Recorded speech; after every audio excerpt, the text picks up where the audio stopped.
আমরা দাবি আমরা প্রশাসনের উপরে ভরসা রেখেছি, কোর্টের উপরে ভরসা রেখেছি।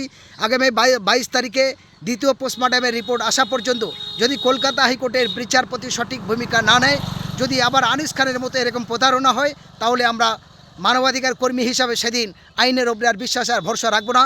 দ্বিতীয় আইন আমরা হাতে তুলে নিয়ে ওই মানুষ চ্যাটার্জি এবং রাজদীপ সরকারের দুটো হাত কেটে নেব, দুটো চোখ উবড়ে দেবো, দিয়ে তার অন্যায়ের প্রতিবাদের জায়গা রাখবো।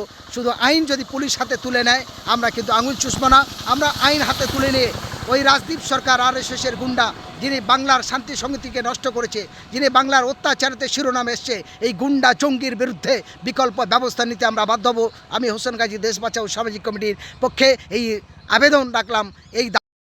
আজ 14/7/2024 রবিবার দ্বিতীয়বার আবার আমরা এসে উপস্থিত হয়েছিলাম নিহত ঢোলা থানার ঘাটবকুলতলা গ্রামে নিহত আবু সিদ্দিকের বাড়িতে। আবু সিদ্দিকের বাড়িতে আসার পর তার মায়ের যে বক্তব্য, অবিলম্বে রাজদীপ সরকারের ফাঁসি চাই, অবিলম্বে মানুষ চ্যাটার্জির গ্রেপ্তার করে ফাঁসি চাই ঢোলা থানার আইসি এবং সাব ইন্সপেক্টরকে। আমি হোসেন গাজী দেশ বাঁচাও সামাজিক কমিটির রাজ্য সম্পাদক, জমিয়ত উলামায়ের কর্মী, একজন CPDR হিউম্যান রাইটস কমিশনের একজন কর্মী, মানবাধিকার একজন কর্মী হিসাবে আমিও তার মা এবং তার বাবার সঙ্গে একই মত, একই দাবি রাখছি। অবিলম্বে রাজদীপ সরকার এবং মানুষ চ্যাটার্জিকে পুলিশের জায়গা থেকে বহিষ্কার করে তাদের গ্রেপ্তার করে ফাঁসির ব্যবস্থা করতে হবে।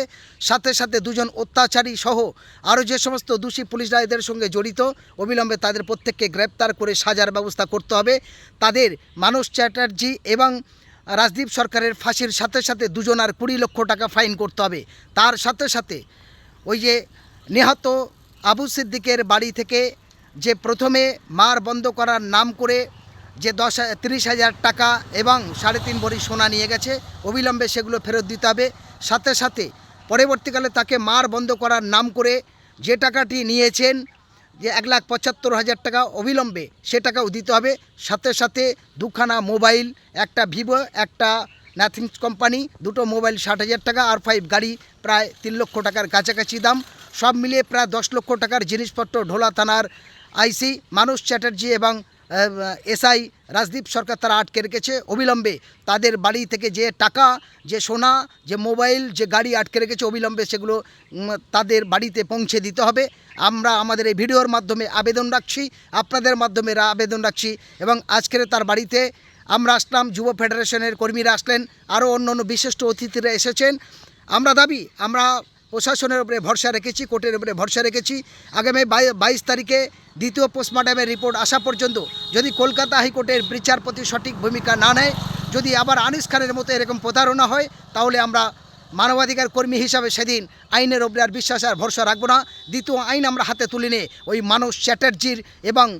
মানুষ চ্যাটার্জি এবং রাজদীপ সরকারের দুটো হাত কেটে নেব, দুটো চোখ উবড়ে দেবো, দিয়ে তার অন্যায়ের প্রতিবাদের জায়গা রাখবো। শুধু আইন যদি পুলিশ হাতে তুলে নেয়, আমরা কিন্তু আঙুল চুষবো না।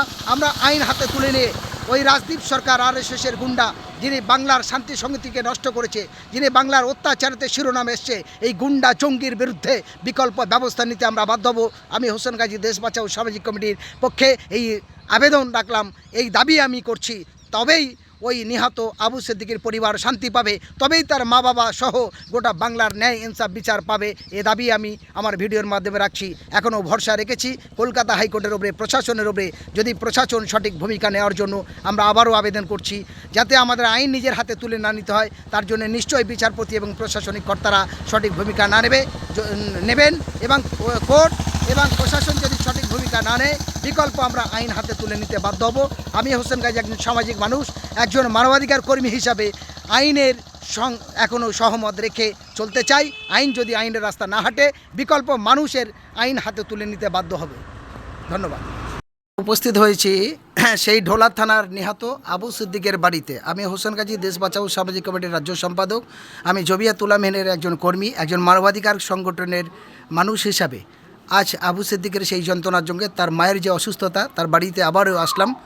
এখন তার মায়ের কাছ থেকে একটা ছোট্ট কথা শুনতে চাইছি, যে তার পরবর্তীকালে আমাদের সিদ্ধান্ত কী। আমি নিশ্চয়ই আগে মিডিয়াকে জানিয়েছি, সংবাদ মাধ্যমে জানিয়েছি, আজও জানাবো ইনশাআল্লাহ। দ্বিতীয় পোস্টমর্টমের রিপোর্ট আগামী 22 তারিখে আসবে। 22 তারিখের পর কলকাতা হাইকোর্টের যিনি বিচারপতি টানাকে সরিয়ে আবার অন্য জায়গায় দিয়ে কেসটাকে ধামাচাপা দেওয়ার চক্রান্ত, কিন্তু চক্রান্ত হলেও আইনের ঊর্ধ্বে আমরা নয়। আইন যদি সে বুড়ামূল দেখিয়ে চলে, তার বিকল্প শাস্তির জায়গাটাও আমি হোসেন গাজী দায়িত্ব নিয়ে সেই বিকল্প ব্যবস্থায় আমরা হাঁটবো। আমি আমার পরবর্তীকালে বয়ানটা শোনাচ্ছি এবং তার মায়ের দাবিটা কি শুনি।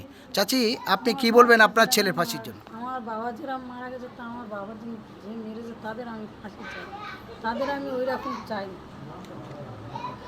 আচ্ছা, শুনছেন, তারাও একই কথা বলছে, যে একটাই কথা, যে আমরা আবু সিদ্দিকের যারা খুন করেছে সেই খুনের আমরা ফাঁসি চাই।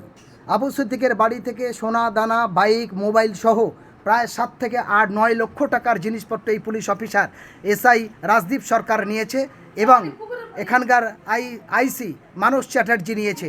আমরা হাইকোর্টের প্রতি বিশ্বাসিত। আমি হোসেন গাজী একজন সামাজিক সংগঠনের মানুষ, একজন মানবাধিকার সংগঠন হিসাবে আমি দাবি করছি, যদি হাইকোর্ট তার ফাঁসির ব্যবস্থা না করে এবং তার 10-20 লক্ষ টাকা ওই আইসি মানস চ্যাটার্জিকে ফাইন না করে, তাহলে ওই আইসি মানস চ্যাটার্জির হাত পা ভাঙার জন্য এবং ওই রাজদীপ জঙ্গি যিনি আরএসএসের দালাল, তৃণমূলের সহযোগিতায় তিনি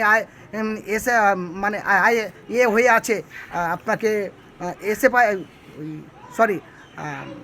সাব ইন্সপেক্টর হয়ে আছেন। এই সাব ইন্সপেক্টরের বিরুদ্ধে আমাদের যেটা দাবি, যদি তার ফাঁসির ব্যবস্থা না হয়, তার 10 লক্ষ টাকা ফাইন না হয়, তাহলে অবিলম্বে আইন আমরা হাতে তুলে নিয়ে ওই রাজদীপ সরকারের যে 2 হাত এবং 2 চোখ নষ্ট করে দেবে, যারা কেটে এনে দেখাবে, আমরা তাদের 5 লক্ষ টাকা ইনাম ঘোষণা করব। যদি 22 তারিখের অপেক্ষায় আমরা আছি, তার পরবর্তীকালে সিদ্ধান্ত আবার সাংবাদিকদেরকে আমি জানাবো। আমি হোসেন গাজী একজন মানবাধিকার কর্মী হিসাবে।